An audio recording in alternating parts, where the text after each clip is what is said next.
Old Hollywood was a world of glamour and gold, but behind the scenes, it often masked something far more tragic.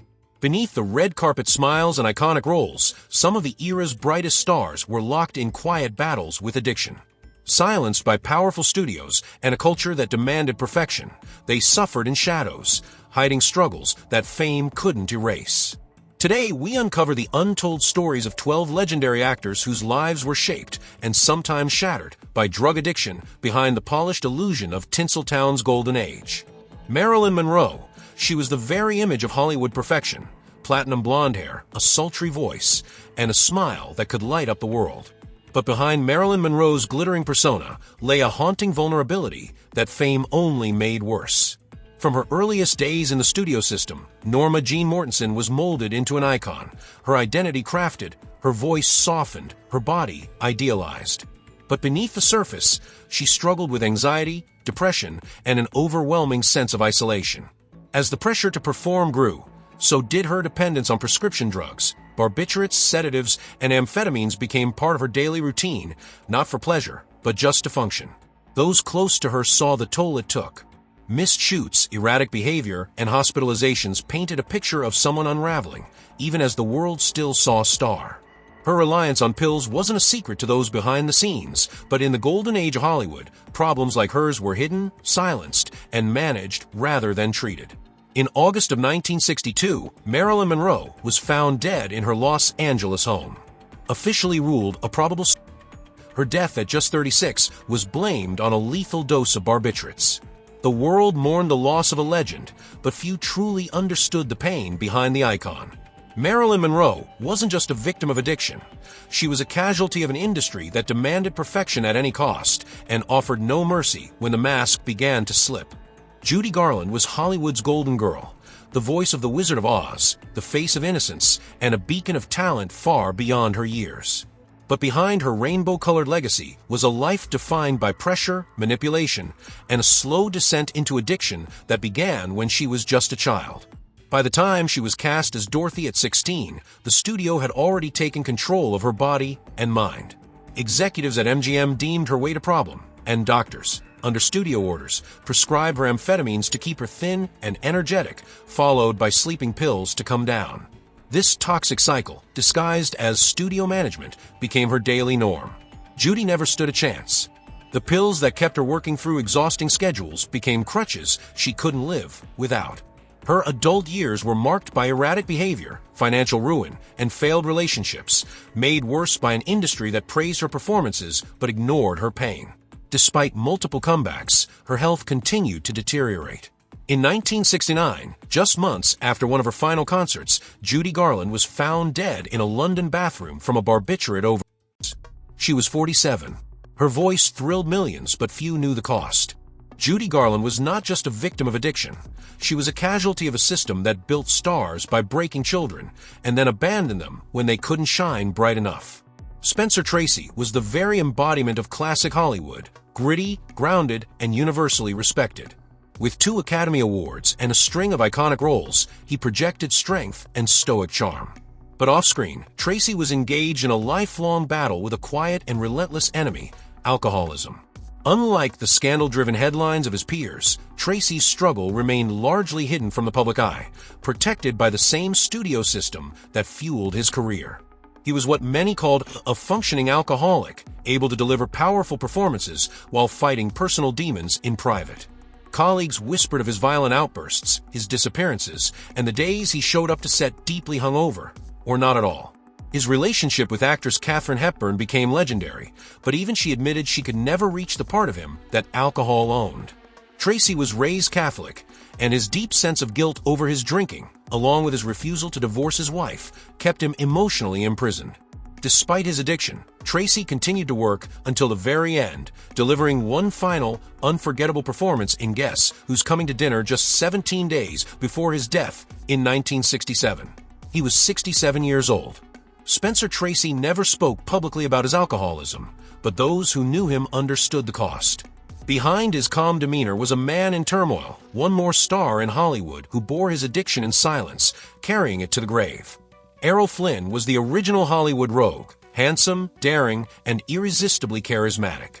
On screen, he was the swashbuckling hero in films like Captain Blood and The Adventures of Robin Hood. Off-screen, he lived just as wildly, but with far more danger than glamour. Beneath the charm and devil-may-care smile was a man spiraling into a world of substance abuse that few truly understood. Flynn's lifestyle became the stuff of legend, parties that lasted for days, endless affairs, and a dependency on alcohol that grew stronger with every passing year. But it didn't stop there. Later in life, he began using morphine and heroin, reportedly to numb the chronic pain he suffered from years of hard living and health problems. By then, the line between self-medication and addiction had completely vanished. Studios and the press often looked the other way, more interested in preserving his image than helping the man. But the damage was undeniable. His performances became increasingly erratic. His once golden looks faded. Friends described him as a shadow of the man he used to be, fragile, bloated, and lost. In 1959, Errol Flynn died of a heart attack at just 50 years old. The autopsy revealed a body aged well beyond its years, ravaged by decades of substance abuse. Errol Flynn was the archetype of the Hollywood bad boy, fearless, reckless, and endlessly entertaining.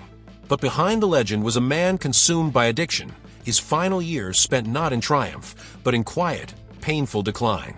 Jean Harlow was Hollywood's first platinum blonde, a screen siren whose sensuality helped define the 1930s. She exuded confidence and allure, earning nicknames like the Blonde Bombshell and becoming one of MGM's most bankable stars. But behind the glow of her fame was a life marred by illness, emotional trauma, and quiet, unspoken struggles with addiction.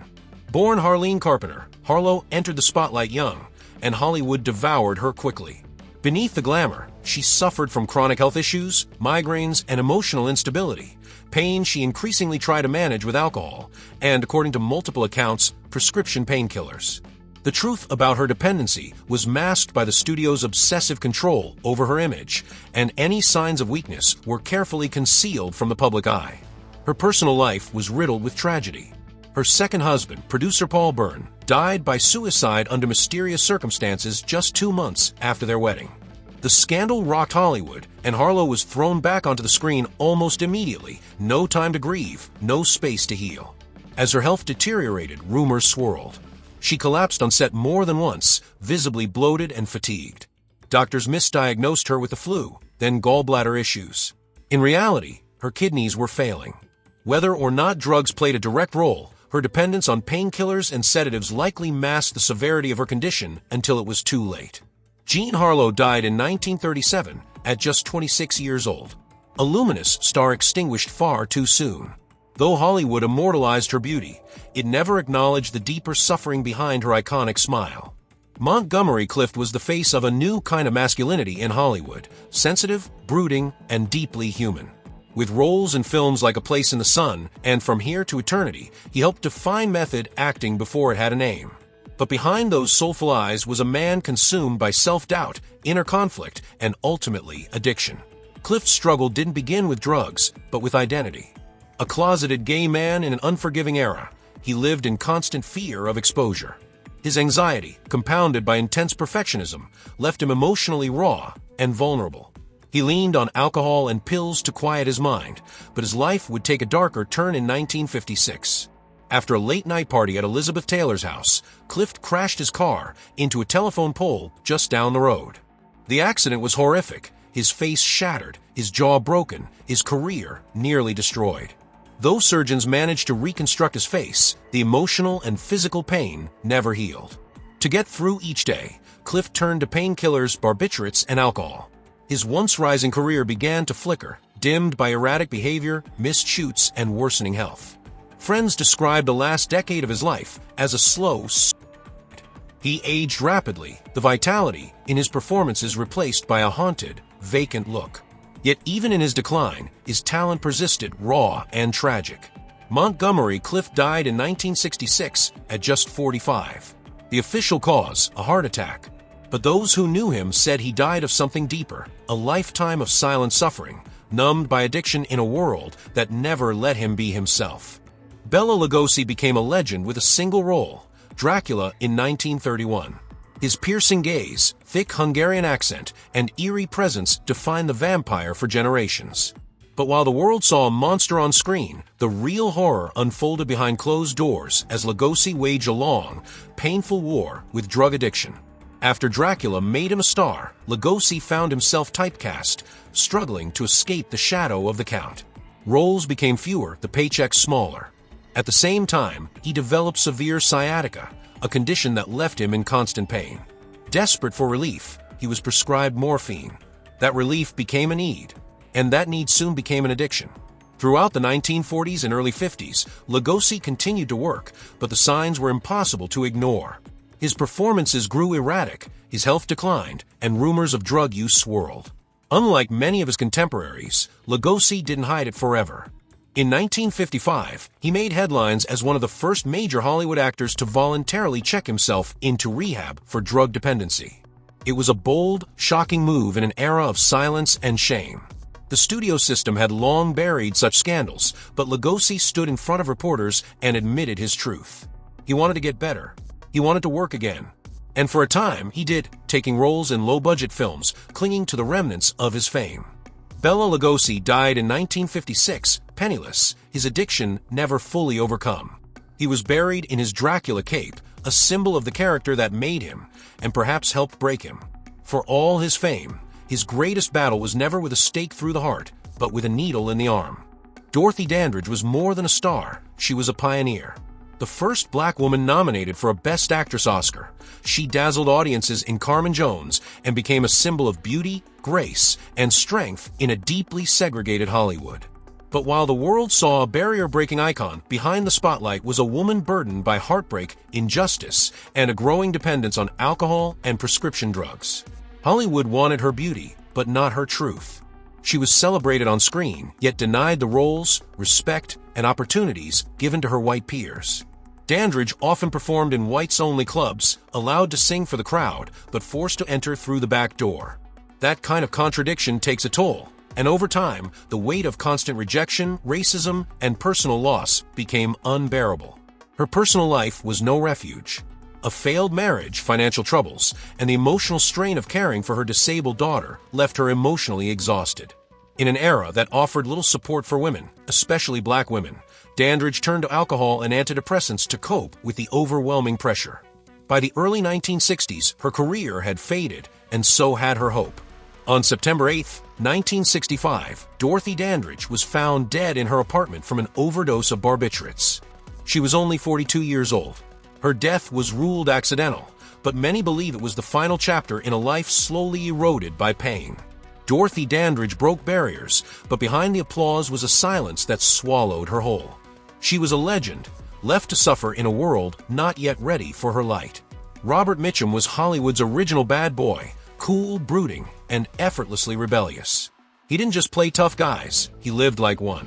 With that sleepy-eyed stare and low, gravelly voice, he became a film noir icon in classics like Out of the Past and The Night of the Hunter. But behind the laid-back exterior was a man entangled in a life of substance use, scandal, and defiance. Mitchum's reputation for smoking marijuana was hardly a secret. In 1948, he became one of the first major stars to be arrested in a high-profile drug bust caught at a private party in Los Angeles. It was front-page news. For most actors at the time, such a scandal would have ended their careers. But Mitchum leaned into it. He served a brief jail sentence, shrugged off the damage, and returned to Hollywood with even more swagger than before. But the weed bust was only part of the story. Mitchum was also known for his heavy drinking, often showing up to set hungover, if at all. Directors learned to work around his moods, his disappearances, and his rough edges. To some, it was just part of the Mitchum mystique. To others, it was a warning sign of deeper issues. Despite his vices, Mitchum remained bankable and compelling. His talent never faded, but neither did his demons. Though he never spiraled into the kind of collapse others suffered, his addictions were constant companions throughout his long career. Robert Mitchum didn't pretend to be perfect. He lived on his own terms, vices and all. But in doing so, he revealed a truth about old Hollywood that so many try to hide. Sometimes the real danger wasn't in breaking the rules, but in numbing the pain that came with playing by them. Peter Lorre's face was unforgettable, haunted eyes, a voice that whispered menace, and a presence that made your skin crawl. He was the master of the eerie, the unnerving outsider in films like M, The Maltese Falcon, and Casablanca. But behind his chilling characters was a man haunted by something far more real, a dependence on morphine that gripped him for decades. Laurie's addiction began not in Hollywood, but in Europe. After fleeing Nazi Germany as a Jewish actor, he carried not only trauma but chronic health issues that would plague him throughout his life. In an attempt to manage pain, both physical and emotional, he was prescribed morphine. The relief was temporary, the dependency permanent. By the time he arrived in Hollywood, Laurie was already in the throes of addiction. His weight fluctuated, his mood darkened, yet his talent kept him in demand. Directors loved his intensity. But few knew the true cost of that haunting stare. It was often drug-fueled, masking exhaustion, fear, and withdrawal. Laurie made several attempts to quit. He even checked into rehab long before such things were spoken of in public. But the battle was relentless. As the years passed, the roles grew smaller. His health declined. The sharp, wiry energy of his early years faded into a tired, bloated shell of the man he once was. Peter Lorre died in 1964 of a stroke at age 59. Though his legacy in cinema endures, his personal struggles were largely erased by time. He was the man who played monsters, and in the end, he was consumed by one of his own. Tallulah Bankhead wasn't just a star, she was a storm. Known for her razor-sharp wit, booming voice, and fearless attitude, she lit up stages and screens with unmatched energy. But behind her flamboyant persona was a woman spiraling through a haze of pills, booze, and emotional instability long before Hollywood knew how, or cared to intervene. Born into Southern political royalty, Bankhead rejected convention from the start. She was openly bisexual in a time when that could end careers. She smoked, cursed, and drank like few dared to, especially women. And though her boldness made her a legend, it also masked profound insecurities and lifelong mental health struggles. Bankhead's addiction was no secret. She downed sleeping pills to combat insomnia, stimulants to stay awake, and alcohol to numb it all. Her behavior was often erratic, sometimes scandalous. She would arrive at rehearsals slurring lines or miss them entirely. Yet her natural brilliance kept her in the spotlight, until it didn't. As her career waned, so did her health. Her voice grew raspy, her body frail. By the 1960s, she was more caricature than character, known more for wild stories and unpredictable antics than for her once commanding stage presence. Tallulah Bankhead died in 1968 at age 66 from complications of pneumonia, worsened by years of substance abuse. She remained unapologetically herself until the end, brash, brilliant, and broken. She lived loudly in a world that expected women to be quiet and paid a heavy price for it. In the end, her addiction wasn't hidden, it was part of the legend. And that too was tragic. Barbara Payton was once a rising star, a blonde bombshell with a face made for the silver screen and a future that seemed unstoppable. She starred opposite legends like James Cagney and Gary Cooper, and for a brief, brilliant moment, she had Hollywood in the palm of her hand. But beneath the surface, Payton's life was already unraveling, a slow-motion fall fueled by alcohol, heroin, and a series of devastating choices. Her beauty opened doors, but it also made her a target. Payton was pulled into toxic relationships, bad contracts, and a fast-paced lifestyle she couldn't control. Her affair with actor Tom Neal exploded into scandal and violence when Neal brutally beat her other lover, Frank Catone, nearly to death. The press devoured the story. Studios recoiled. Blacklisted and humiliated, Payton turned to alcohol and later heroin to escape the pain and rejection. Her film offers disappeared. Her money vanished. What followed was one of the most dramatic declines in Hollywood history. She descended into prostitution to survive, her name now a punchline in tabloids that once praised her. Mugshots replaced movie stills. The girl who had once dazzled the world now wandered the streets of Hollywood, penniless, addicted, and utterly alone. Barbara Payton died in 1967 of heart and liver failure, the result of years of substance abuse. She was just 39 years old.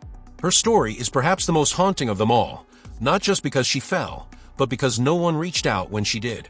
In the end, Barbara Payton wasn't just a victim of addiction. She was a casualty of a system that chewed her up, spit her out, and never looked back. These 12 stars were more than their beauty, their fame, or the roles they played. They were human beings, flawed, brilliant, and struggling beneath the crushing weight of an industry that demanded perfection but offered little compassion.